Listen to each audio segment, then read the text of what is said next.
नमस्कार दोस्तों, happy mother's day. Hashtag best mom in the world, hashtag memories with mother, hashtag my mom, etcetera etcetera etcetera. Actually, emotions are best expressed in your mother tongue, so I'll be using Hindi in most of the video, but if any one of you wants to have this in English, let me know. I'll translate this video for you at the earliest possible and upload it to my YouTube channel. And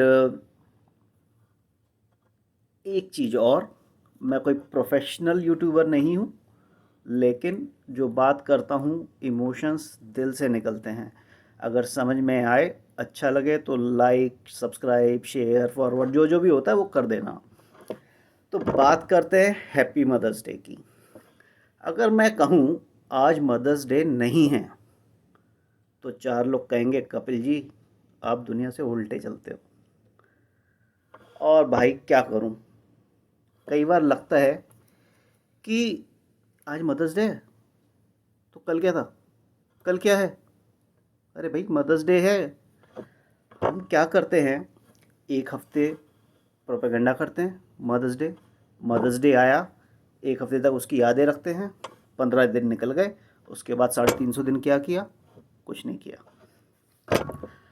तो मैं बात की शुरुआत करता हूँ अतिथि देवो भव से।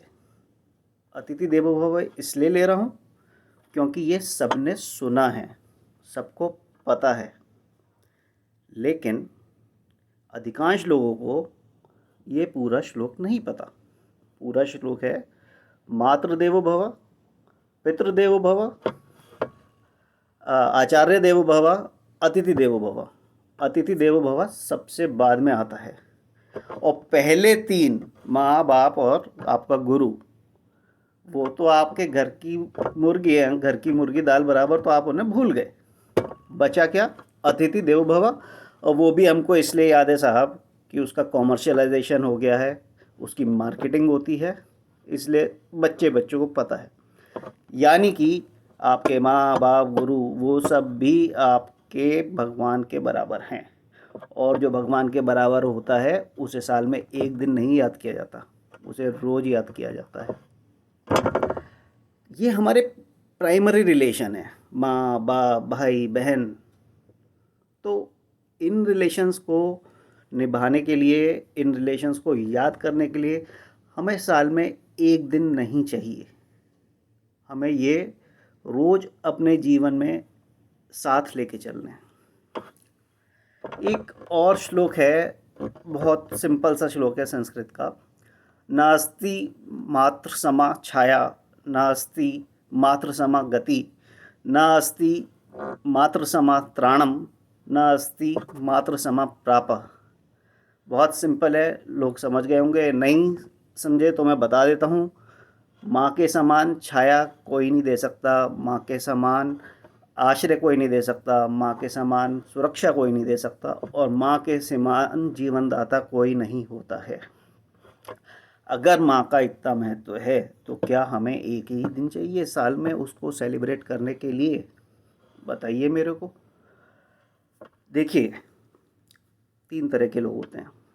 एक जिनके साथ माँ है, दूसरे वो जिनके पास माँ है, और तीसरे वो, इसको परिस्थिति कहिए, ये भाग्यवश ऐसा होता है कि आपके ना तो आपके साथ माँ है ना आपके पास माँ है।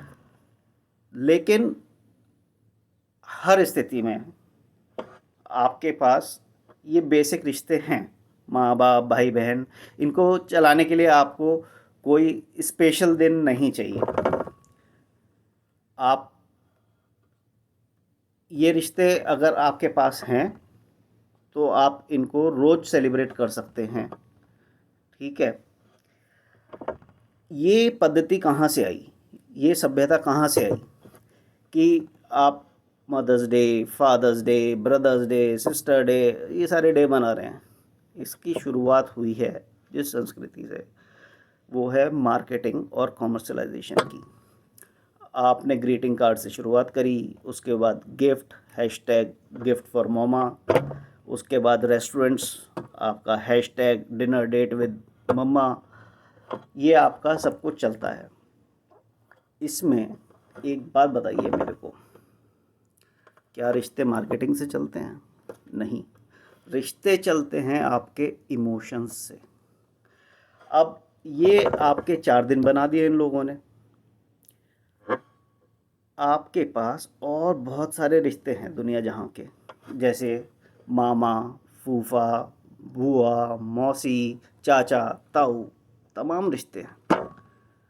अब विडंबना ये है कि जहाँ से हमारे ये 4 दिन निकल के आए, mother day, father day, brother's day, sister day, वो आपको चाचा डे, फूफा डे, मामा डे, ताऊ डे, मौसी डे, बुआ डे कुछ नहीं बना सकते। क्यों? क्योंकि भाई उनके यहाँ ये डे है ही नहीं, और जब उनके यहाँ ये डे है नहीं तो कहाँ से बनाएंगे? ये आपके प्राइमरी रिलेशन हैं, माँ बाप, भाई बहन, उनको भी आपको 4 दिन में ले आए हैं। सेकेंडरी रिलेशन पे आ जाओ, जो इनसे जिस लगे हुए हैं, आपके मामा, बुआ, फूफा, मौसी, ये जितने भी रिलेशन हैं, इनके लिए आपको क्या चाहिए? इनके लिए अलग डे थोड़ी मिलेंगे। और जिन्होंने ये 4 दिन बनाए हैं, अगर वो ज़्यादा से ज़्यादा बनाएंगे तो अंकल डे और आंटी डे बना देंगे। आपके सारे रिश्ते तो फिर भी उसमें फिट नहीं हो जाएंगे। 2 दिन और ऐड कर लीजिए, उससे आगे चलिए। जिनको आप हिंदुस्तानी लोग तो एटलीस्ट मानते हैं कि मामा का लड़का, भाई, कज़न, ये वो, तो ये एक और डे बना देंगे आपका कज़न डे। उसके क्या होगा?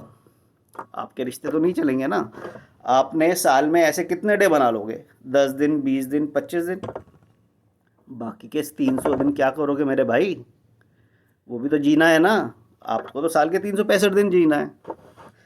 तो कहने का मतलब मोटा मोटी ये है कि रिश्तों को चमका के मार्केटिंग मत करिए, रिश्तों को जिए, जीना सीखिए।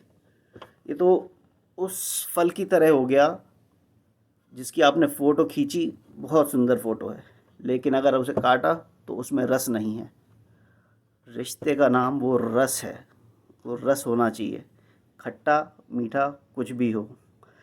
तो आप रिश्ते बनाइए। एक आपने दीवार बना दी जिस पे आपने पेंट तो बहुत अच्छा किया, लेकिन अगर सीमेंट नहीं है उसके अंदर अच्छा, तो वो दीवार ज़्यादा दिन नहीं चलेगी। तो आप कुछ भी फ़ोटो डालिए, कोई भी हैशटैग करिए, वो किसी काम का नहीं है अगर आपके रिश्ते में वो रस नहीं है। आप आपस में लड़िए, झगड़िए, रूठिए, मनाइए, कुछ भी करिए, रस होना चाहिए, खट्टा मीठा। जब तक खट्टा मीठा नहीं होता, रिश्तों का एहसास भी नहीं होता। अगर रिश्तों में केवल खटास हो तो वो रिश्ते नहीं बचते, और रिश्तों में केवल मिठास हो तो आभास नहीं होता। तो इसलिए खटास मिठास बनाए रखिए, छेड़छाड़ करते रहिए, रिश्ते अपने अपने इंटैक्ट रखिए, उसी में आपको फ़ायदा है। हर रिश्ता एक अलग रंग लेके आता है, एक अलग रस लेके आता है। हर रिश्ता एक अलग उत्सव है। हर उत्सव को आप रोज़ मनाइए, जीवन को उत्सव बनाइए। इन 4 दिन का वेट मत करिए कि आज मदर्स डे तो मदर्स डे मना लेते हैं, फादर्स डे तो फादर्स डे मना लेते हैं। सही है ना? अब आप में से कुछ लोग कहेंगे इस पे तो 4 वीडियो बन सकते थे, आपने तो एक में ख़त्म कर दिया। तो भाई, ये महेश्वरी जी की फ़िलॉसफी है। कोई आपके प्राइम टाइम का सीरियल नहीं है जो एक छोटी सी बात को 4 दिन खींच दी जाए। छोटा रखो, टू द पॉइंट रखो, समझ में आए तो याद करो, आगे भेजो लोगों को, नहीं आए। जय राम जी की, जय भारत, जय हिंद।